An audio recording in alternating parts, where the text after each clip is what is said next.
o nosso grupo Filhos, né? Nós estamos escolhendo esse louvor, esse nome, né? A primeira apresentação, nós estamos já com alguns ensaios, estamos então, nós somos agora o nosso coral Filhos, e o coral Filhos, em nome da igreja,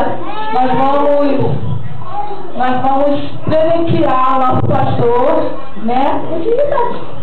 Vamos presentear, em nome da igreja, né? Eu vou abençoar a vida de vocês, né? E está de pé para estar sempre nos apoiando e abençoando a nossa vida. Amém? Agora vamos para a sala de aula. Vamos orar. Vamos orar primeiro. Queria pedir à igreja para impor as mãos, como já nesse momento para as crianças. Senhor, em nome de Jesus, nós entregamos as crianças diante de Ti.